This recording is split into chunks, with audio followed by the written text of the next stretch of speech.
ಮಾನವನ ಜೀವನದಲ್ಲಿ ಮಗು ಜನಿಸುವುದು ಒಂದು ಅದ್ಭುತ ಅನುಭವ. ಆದರೆ ಹಲವಾರು ಕುಟುಂಬಗಳಲ್ಲಿ ಇನ್ನೂ ಒಂದು ಪ್ರಶ್ನೆ ಕೇಳಿಬರುತ್ತದೆ, ನಮಗೆ ಏಕೆ ಗಂಡು ಮಗು ಆಗುತ್ತಿಲ್ಲ? ಕೆಲವರು ಇದನ್ನು ದೇವರ ಇಚ್ಛೆ ಎಂದು ಹೇಳುತ್ತಾರೆ, ಕೆಲವರು ಭಾಗ್ಯ ಎಂದು ಹೇಳುತ್ತಾರೆ, ಇನ್ನು ಕೆಲವರು ಮಹಿಳೆಯನ್ನೇ ತಪ್ಪು ಹಿಡಿಯುತ್ತಾರೆ. ಆದರೆ ನಿಜ ಏನು? ವಿಜ್ಞಾನ ಹೇಳುವುದೇ ಬೇರೆ. ಮಗು ಗಂಡಾಗುವುದೋ ಹೆಣ್ಣಾಗುವುದೋ ಎಂಬುದು ಸಂಪೂರ್ಣವಾಗಿ ಪ್ರಕೃತಿಯ ಜೈವಿಕ ಪ್ರಕ್ರಿಯೆ. ಇದರಲ್ಲಿ ಮಹಿಳೆಯ ತಪ್ಪೇ ಇಲ್ಲ. ಈ ವಿಷಯವನ್ನು ಸರಿಯಾಗಿ ತಿಳಿದುಕೊಳ್ಳುವುದು ಬಹಳ ಮುಖ್ಯ, ಏಕೆಂದರೆ ಇಂದಿಗೂ ಅನೇಕ ಮಹಿಳೆಯರು ಗಂಡು ಮಗು ಆಗಲಿಲ್ಲ ಎಂಬ ಕಾರಣಕ್ಕೆ ಮಾನಸಿಕ ಒತ್ತಡ, ಕುಟುಂಬದ ಟೀಕೆ ಮತ್ತು ಅವಮಾನವನ್ನು ಎದುರಿಸುತ್ತಿದ್ದಾರೆ. ಮಹಿಳೆಯ ದೇಹದಲ್ಲಿ XX ಕ್ರೋಮೋಸೋಮ್ ಇರುತ್ತದೆ. ಪುರುಷರಲ್ಲಿ YX ಕ್ರೋಮೋಸೋಮ್ ಇರುತ್ತದೆ. ಗರ್ಭಧಾರಣೆಯ ಸಮಯದಲ್ಲಿ ತಾಯಿಯಿಂದ ಯಾವಾಗಲೂ X ಬರುತ್ತದೆ. ತಂದೆಯಿಂದ X ಅಥವಾ Y ಬರುತ್ತದೆ. X ಬಂದರೆ ಹೆಣ್ಣು ಮಗು, Y ಬಂದರೆ ಗಂಡು ಮಗು. ಅಂದರೆ ಮಗುವಿನ ಲಿಂಗ ನಿರ್ಧಾರ ತಂದೆಯ ಸ್ಪರ್ಮ್ ಮೇಲೆ ಅವಲಂಬಿತವಾಗಿದೆ. ವಿಜ್ಞಾನದ ಪ್ರಕಾರ ಗಂಡು ಅಥವಾ ಹೆಣ್ಣು ಮಗು ಹುಟ್ಟುವ ಸಂಭವನೀಯತೆ ಪ್ರತಿ ಬಾರಿಯೂ ಸಮಾನವಾಗಿರುತ್ತದೆ. ಆದಾಗ್ಯೂ ಕೆಲವು ದಂಪತಿಗಳಿಗೆ ಸರಣಿಯಾಗಿ ಹೆಣ್ಣು ಮಕ್ಕಳೇ ಹುಟ್ಟಲು ವೈಜ್ಞಾನಿಕವಾಗಿ ವೀರ್ಯಾಣುಗಳ ಪ್ರಾಬಲ್ಯವೇ ಕಾರಣವಾಗಿರುತ್ತದೆ. ಕೆಲವು ಪುರುಷರ ವೀರ್ಯದಲ್ಲಿ ಸ್ವಾಭಾವಿಕವಾಗಿಯೇ Y ಕ್ರೋಮೋಸೋಮ್ ಹೊಂದಿರುವ ವೀರ್ಯಾಣುಗಳಿಗಿಂತ X ಕ್ರೋಮೋಸೋಮ್ ಹೊಂದಿರುವ ವೀರ್ಯಾಣುಗಳ ಸಂಖ್ಯೆ ಅತ್ಯಂತ ಹೆಚ್ಚಾಗಿರುತ್ತದೆ. ವೀರ್ಯದ ಒಟ್ಟಾರೆ ಪ್ರಮಾಣ ಚೆನ್ನಾಗಿದ್ದರೂ ಅದರಲ್ಲಿ Y ವೀರ್ಯಾಣುಗಳು ಕಡಿಮೆಯಿದ್ದಾಗ ಅಥವಾ ದುರ್ಬಲವಾಗಿದ್ದಾಗ ಪ್ರತಿ ಬಾರಿಯೂ X ವೀರ್ಯಾಣುವೇ ಅಂಡಾಣುವನ್ನು ಸೇರುತ್ತದೆ. ಇದರಿಂದ ಸರಣಿಯಾಗಿ ಹೆಣ್ಣು ಮಕ್ಕಳೇ ಹುಟ್ಟುತ್ತಾರೆ. ಆದರೂ ಸಮಾಜದಲ್ಲಿ ಹೆಂಡತಿಯನ್ನು ಮಾತ್ರ ದೂರಲಾಗುತ್ತದೆ. ಮತ್ತೆ ಹೆಣ್ಣು ಮಗು ಆಯಿತು ಎಂದು ಅವಮಾನಿಸುವುದು, ಒತ್ತಡ ಹಾಕುವುದು, ಟೀಕೆ ಮಾಡುವುದು ಇನ್ನೂ ಅನೇಕ ಕಡೆ ನಡೆಯುತ್ತಿದೆ. ಇದು ತಪ್ಪು ಮಾತ್ರವಲ್ಲ, ಅಮಾನವೀಯವೂ ಆಗಿದೆ. ಕೆಲ ಕುಟುಂಬಗಳಲ್ಲಿ ನಿರಂತರವಾಗಿ ಹೆಣ್ಣು ಮಕ್ಕಳು ಹುಟ್ಟಬಹುದು. ಇದಕ್ಕೆ ಕಾರಣವಾಗಿ ಪುರುಷರ ಸ್ಪರ್ಮ್, ಗುಣಮಟ್ಟ, ಜೀವನಶೈಲಿ, ಒತ್ತಡ, ಆಹಾರ ಪದ್ಧತಿ ಮುಂತಾದವುಗಳು ಕಾರಣವಾಗಬಹುದು. ಆದರೆ ಇದನ್ನು ಯಾರೂ ನಿಯಂತ್ರಿಸಲು ಸಾಧ್ಯವಿಲ್ಲ. ಹಳೆಯ ಕಾಲದಲ್ಲಿ ಕೆಲವು ವಿಚಿತ್ರ ನಂಬಿಕೆಗಳಿದ್ದವು. ವಿಶೇಷ ಪೂಜೆ ಮಾಡಿದರೆ ಗಂಡು ಮಗು ಆಗುತ್ತದೆ, ಕೆಲವು ಆಹಾರ ತಿಂದರೆ ಗಂಡು ಮಗು ಆಗುತ್ತದೆ, ಕೆಲವು ದಿನಗಳಲ್ಲಿ ಸಂಬಂಧ ಬೆಳೆಸಿದರೆ ಗಂಡು ಮಗು ಆಗುತ್ತದೆ ಎಂದು ಜನ ನಂಬುತ್ತಿದ್ದರು. ಆದರೆ ಇವುಗಳಿಗೆ ಯಾವುದೇ ವೈಜ್ಞಾನಿಕ ಆಧಾರವಿಲ್ಲ. ಸಮಾಜದಲ್ಲಿ ಗಂಡು ಮಗುವಿಗೆ ಹೆಚ್ಚು ಮಹತ್ವ ಕೊಡುವ ಮನೋಭಾವ ಇನ್ನೂ ಇದೆ. ಕುಟುಂಬದ ಹೆಸರು ಮುಂದುವರಿಸುತ್ತಾನೆ, ಆಸ್ತಿಯ ವಾರಸುದಾರ, ವೃದ್ಧಾಪ್ಯದಲ್ಲಿ ನೋಡಿಕೊಳ್ಳುತ್ತಾನೆ ಎಂಬ ಕಾರಣಗಳಿಂದ ಗಂಡು ಮಗು ಬೇಕೆಂಬ ಆಸೆ ಹೆಚ್ಚಾಗಿದೆ. ಆದರೆ ಇಂದಿನ ಕಾಲದಲ್ಲಿ ಹೆಣ್ಣು ಮಕ್ಕಳು ಎಲ್ಲ ಕ್ಷೇತ್ರಗಳಲ್ಲೂ ಸಾಧನೆ ಮಾಡುತ್ತಿದ್ದಾರೆ. ವೈದ್ಯರು, ವಿಜ್ಞಾನಿಗಳು, ಪೈಲಟ್ಗಳು, ಪೊಲೀಸ್ ಅಧಿಕಾರಿಗಳು, ಉದ್ಯಮಿಗಳು, ಎಲ್ಲೆಡೆ ಮಹಿಳೆಯರು ಮುನ್ನಡೆಯುತ್ತಿದ್ದಾರೆ. ಕೆಲವು ಅಪರೂಪದ ವೈದ್ಯಕೀಯ ಸಂದರ್ಭಗಳಲ್ಲಿ ಮಹಿಳೆಯ ದೇಹದ ರೋಗನಿರೋಧಕ ಶಕ್ತಿ ಅಥವಾ ಪ್ರತಿರಕ್ಷಣಾ ವ್ಯವಸ್ಥೆಯು ಗಂಡು ಭ್ರೂಣವನ್ನು ವಿದೇಶಿ ವಸ್ತುವೆಂದು ಪರಿಗಣಿಸಿ ತಿರಸ್ಕರಿಸಬಹುದು. Y ಕ್ರೋಮೋಸೋಮ್ ಹೊಂದಿರುವ ಭ್ರೂಣವು ಮಹಿಳೆಯ ದೇಹಕ್ಕೆ ಸಂಪೂರ್ಣವಾಗಿ ಭಿನ್ನವಾದ ಪ್ರತಿಜನಕಗಳನ್ನು ಹೊಂದಿರುತ್ತದೆ.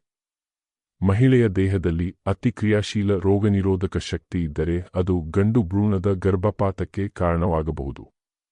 ಇಂತಹ ಸಂದರ್ಭಗಳಲ್ಲಿ ಮಹಿಳೆಗೆ ಗರ್ಭಧಾರಣೆಯ ಆರಂಭಿಕ ದಿನಗಳಲ್ಲೇ ತಿಳಿಯದಂತೆ ಗರ್ಭಪಾತವಾಗಿ ಕೇವಲ ಹೆಣ್ಣು ಭ್ರೂಣಗಳು ಮಾತ್ರ ಯಶಸ್ವಿಯಾಗಿ ಬೆಳೆಯುತ್ತವೆ. ಇದರೊಂದಿಗೆ ವಯಸ್ಸಾಗುವುದು ಸಹ ಲಿಂಗ ಅನುಪಾತದ ಮೇಲೆ ಪ್ರಭಾವ ಬೀರುತ್ತದೆ.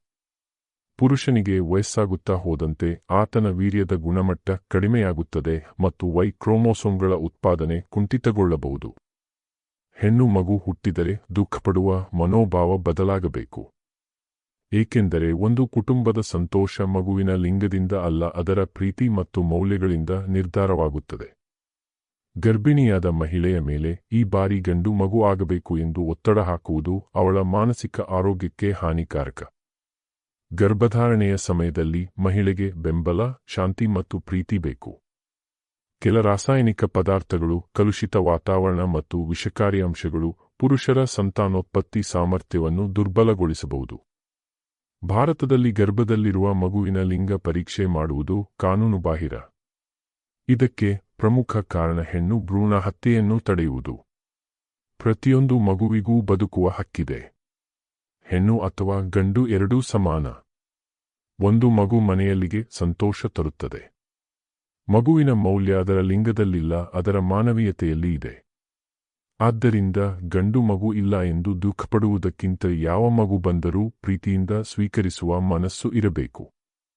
ಅದೇ ನಿಜವಾದ ಕುಟುಂಬದ ಮಹತ್ವ. ಕೇಳಿದವರಿಗೆ ಗಂಡು ಮಕ್ಕಳು ಏಕೆ ಹುಟ್ಟುವುದಿಲ್ಲ ಎಂಬ ಪ್ರಶ್ನೆಗೆ ಸರಳ ಉತ್ತರ: ಇದು ಪ್ರಕೃತಿಯ ಮತ್ತು ಜೈವಿಕ ಪ್ರಕ್ರಿಯೆಯ ಭಾಗ. ಕೆಲ ದೇಶಗಳಲ್ಲಿ ತಂತ್ರಜ್ಞಾನ ಮೂಲಕ ಲಿಂಗ ಆಯ್ಕೆ ಸಾಧ್ಯವಾಗಬಹುದು. ಆದರೆ ಅನೇಕ ದೇಶಗಳಲ್ಲಿ ಇದು ಕಾನೂನುಬಾಹಿರ ಅಥವಾ ನಿಯಂತ್ರಿತವಾಗಿದೆ. ಭಾರತದಲ್ಲಿ ಗರ್ಭದಲ್ಲಿರುವ ಮಗುವಿನ ಲಿಂಗ ಪರೀಕ್ಷೆ ಮಾಡುವುದು ಕಾನೂನುಬಾಹಿರ.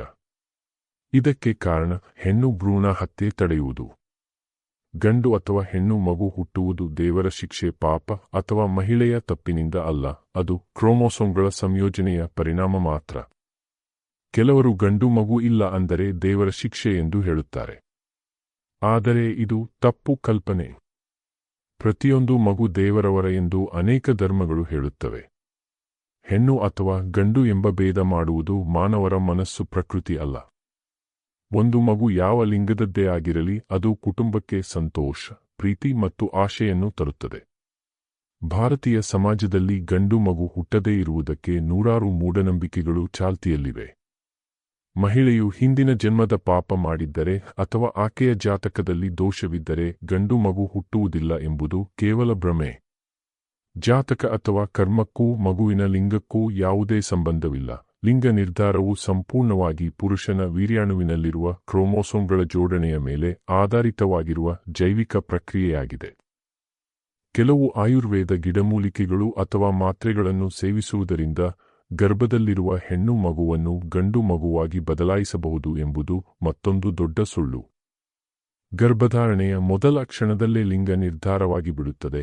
ಆ ನಂತರ ಅದನ್ನು ಯಾವುದೇ ಔಷಧಿಯಿಂದ ಬದಲಾಯಿಸಲು ಸಾಧ್ಯವಿಲ್ಲ. ಹೆಣ್ಣು ಮಗು ಕೂಡ ಮನೆಯ ಗೌರವ, ಗಂಡು ಮಗು ಕೂಡ ಮನೆಯ ಆಶ್ರಯ. ಆದರೆ ಎಲ್ಲಕ್ಕಿಂತ ಮುಖ್ಯವಾದುದು ಒಳ್ಳೆಯ ಮನಸ್ಸಿನ ಮನುಷ್ಯನಾಗಿ ಬೆಳೆಸುವುದು. ಕೆಲವರಿಗೆ ಗಂಡು ಮಕ್ಕಳು ಏಕೆ ಹುಟ್ಟುವುದಿಲ್ಲ ಎಂಬ ಪ್ರಶ್ನೆಗೆ ಉತ್ತರ: ಪ್ರಕೃತಿಯ ಜೈವಿಕ ನಿಯಮಗಳು, ಜೆನೆಟಿಕ್ಸ್ ಮತ್ತು ವೀರ್ಯಾಣುಗಳ ಗುಣಲಕ್ಷಣಗಳಲ್ಲಿ ಇದೆಯೇ ಹೊರತು ಮಹಿಳೆಯ ತಪ್ಪು ಅಥವಾ ದೈವಿಕ ಶಾಪದಲ್ಲಲ್ಲ. ಇಂದಿನ 21ನೇ ಶತಮಾನದಲ್ಲಿ ಗಂಡು ಮತ್ತು ಹೆಣ್ಣು ಎಂಬ ಭೇದಭಾವಕ್ಕೆ ಯಾವುದೇ ಅರ್ಥವಿಲ್ಲ. ಒಂದು ಕಾಲದಲ್ಲಿ ಗಂಡು ಮಗುವನ್ನು ವಂಶೋದ್ಧಾರಕ ಎಂದು ನೋಡಲಾಗುತ್ತಿತ್ತು. ಆದರೆ ಇಂದಿನ ಪರಿಸ್ಥಿತಿ ಸಂಪೂರ್ಣ ಬದಲಾಗಿದೆ.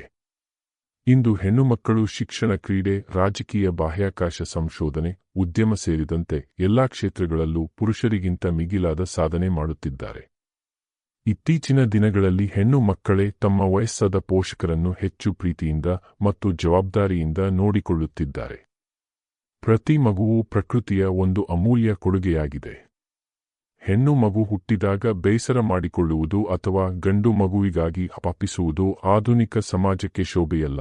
ನಮ್ಮ ಆಲೋಚನಾ ಶೈಲಿಯನ್ನು ಬದಲಾಯಿಸಿ ಹುಟ್ಟುವ ಮಗು ಆರೋಗ್ಯವಾಗಿರಲಿ ಎಂದು ಆಶಿಸುವುದು ಮತ್ತು ಹೆಣ್ಣು ಮಗುವಿಗೆ ಉತ್ತಮ ಶಿಕ್ಷಣ ಹಾಗೂ ಸಂಸ್ಕಾರ ನೀಡಿ ಬೆಳೆಸುವುದು ಇಂದಿನ ಪ್ರತಿಯೊಬ್ಬ ಪೋಷಕರ ಮತ್ತು ಸಮಾಜದ ಕರ್ತವ್ಯವಾಗಿದೆ. ಬೇಟಿ ಬಚಾವೋ ಬೇಟಿ ಪಢಾವೋ ಎಂಬ ಸಂದೇಶ ಕೇವಲ ಘೋಷಣೆಯಾಗದೆ ಪ್ರತಿಯೊಬ್ಬರ ಮನೆಯ ಮಂತ್ರವಾಗಬೇಕಿದೆ. ನಿಮಗೆ ಈ ವಿಡಿಯೋ ಇಷ್ಟವಾದರೆ ಲೈಕ್ ಮಾಡಿ. ನಿಮ್ಮ ಅಭಿಪ್ರಾಯವನ್ನು ಕಾಮೆಂಟ್ನಲ್ಲಿ ತಿಳಿಸಿ. ಮತ್ತಷ್ಟು ಇಂತಹ ವಿಡಿಯೋಗಳಿಗಾಗಿ ನಮ್ಮ ಚಾನೆಲ್ ಅನ್ನು ಸಬ್ಸ್ಕ್ರೈಬ್ ಮಾಡಿ. ಧನ್ಯವಾದಗಳು.